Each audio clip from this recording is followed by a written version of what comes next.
Well, Alberta is pushing back on the Liberal government's firearms law. The province says it unfairly targets law-abiding gun owners like hunters and farmers. Alberta's Justice Minister announced new measures this afternoon that oppose the federal legislation. Today, our government is finishing the job, adding a further 179 unique makes and models of assault-style weapons to the list of prohibited firearms here in Canada. We're introducing legislation to implement a national freeze on handgun ownership. What this means is that it will no longer be possible to buy, sell, transfer, or import handguns anywhere in Canada. Oh, Alberta just dropped a bombshell after Canada blocked WEXIT, and it's a real showstopper. Banning over 179 assault-style weapons in one go. Oh, sure, because that screams public safety, doesn't it? I've sent a letter to the Federal Minister of Justice as of this morning, advising him that Alberta is taking this jurisdiction back. Canada's not even pretending anymore. This is just their latest attempt to make Albertans feel helpless, like they're not already onto the game. Take political advantage of a situation that is certainly controversial, but again, most Canadians, most Albertans want to see the federal role strengthened in gun control. Alberta's been frustrated with Ottawa for a while now, and honestly, who can blame them? It feels like the province is always stuck cleaning up Ottawa's mess and dealing with rules that don't make sense for them. The idea of seceding has been floating around for ages, because why not? Alberta wants to do its own thing. But when Ottawa outright blocked Alberta's right to hold a referendum on independence, that was basically the universe telling them, yep, you're stuck. And just like that, Alberta hit the breaking point. They couldn't just sit back and take it, right? No way. Instead of quietly sulking, they decided to drop a bombshell. So there's a new list of 179 firearms today that was announced that are now banned or listed prohib. So what does Alberta do in response to this? A full-on hold my beer moment. They slapped down a massive ban on firearms. And not just any ban, oh no, they banned over 300 assault-style weapons, including 179 new models that no one had even seen coming. Was there a big debate or a warning? Nope. Ottawa didn't bother with that. They just went full throttle. And get this, the timing? Perfect. We will never support misguided policies, fear-mongering, or the seizure of private property. It's like Ottawa thought it could keep Alberta on a short leash, but instead, Alberta's throwing up the middle finger with this announcement. Right as Alberta's gearing up to vote on independence, Ottawa pulls this stunt, as if disarming the province is going to make them suddenly forget about their freedom. Yeah, good luck with that. Justin Trudeau's initial crackdown on legal, lawful gun owners who pass background checks. But let's not kid ourselves. This isn't really about public safety or trying to stop gun violence. This is a straight-up power play. Alberta's been pushed too far, and now it's swinging back. They've got the economic and cultural clout to take on Ottawa, and this ban is just a taste of what's coming. It's not just about guns, it's about showing Ottawa that Alberta isn't some little province that can be pushed around. It's clear that Alberta's getting ready for a fight, and this is just the opening round. WEXIT, yeah, this is the warm-up. Alberta's sending the message loud and clear. You want to play hardball? So do we. Today, our government is finishing the job, adding a further 179 unique makes and models of assault-style weapons to the list of prohibited firearms here in Canada. Now, about that firearm ban. Ottawa just went ahead and banned over 179 firearms in one go. No discussion, no warning, no nothing. And this happens right as Alberta's about to decide whether or not they want to stay in Canada. What a coincidence, right? It's almost like Ottawa wants to make sure Alberta feels completely powerless before it even thinks about a referendum. And denied legal entry into the Canadian market. Let's be clear, these are weapons of war, firearms designed specifically to kill as many people as possible in the least amount of time. And how do they do that? by making hundreds of legal gun owners criminals overnight. Yep, that's right. People who followed the rules, did everything by the book, woke up to find their legal property is now illegal. Cool, right? There's no debate or chance to even say, hey, what's going on? Nope, you're a criminal. Deal with it. And that the buyback would start in June, all for public health and safety measures. And of course, to make it even better, there's a $1 billion buyback program.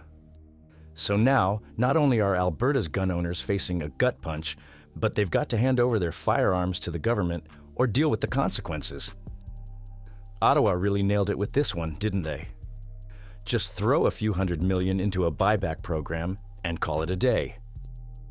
But here's the kicker. It's not just about guns.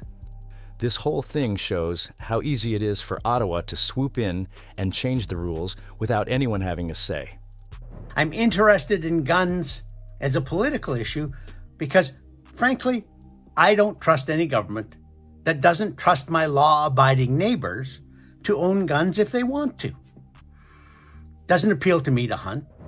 One day your legal firearm is fine, and the next day, it's a crime to even have it. That's how fast things can change, and Alberta is getting the message loud and clear. This is just the beginning. If Ottawa thinks this is going to stop Alberta, they clearly don't know what they're dealing with. A Calgary-based firearms company says the RCMP has thrown it into crisis mode. Alberta's response to Ottawa's move is making it clear that this isn't just a simple disagreement. It's a full-on battle for control. When Sterling Arms International, a firearm manufacturer in Calgary, had its legally produced rifles declared illegal overnight, it wasn't just about a gun ban. It was a shot across the bow. The company had done everything by the book, checked all the boxes, followed all the rules, and yet with a single stroke, Ottawa changed everything. The RCMP told CBC News it received the firearm in June and completed a technical inspection. And that inspection determined that it was a variant of a prohibited firearm. We've had orders in place that now I have to stop with customers and distributors. So it's a scramble right now. This wasn't just about one company. It hit at the heart of Alberta's economy. The ripple effects are already being felt, with local businesses worrying that this could be just the beginning of more unpredictable, arbitrary moves from Ottawa. If they can come for Sterling Arms products without warning, who's next? CTA. So guys, if Alberta is demanding separate ways, they're so on point. What's your opinion? Let us know in the comments below. So when I hear that the Liberal government is proceeding with its ban on assault weapons, assault-style weapons, it makes me cringe. And it's not just about business or firearms. Alberta's pride is on the line. The province has always prided itself on being independent, always the outlier in the Canadian story. But Ottawa seems to think they can just strip that identity away without consequence. By attacking something as fundamental as property rights, they're poking the bear. I mean, this cabinet here is where we kept most of the 9mm carbines, and now we have to put them in the back, and that's probably $30,000–$40,000 worth of inventory that's taken off the shelf that we have no compensation.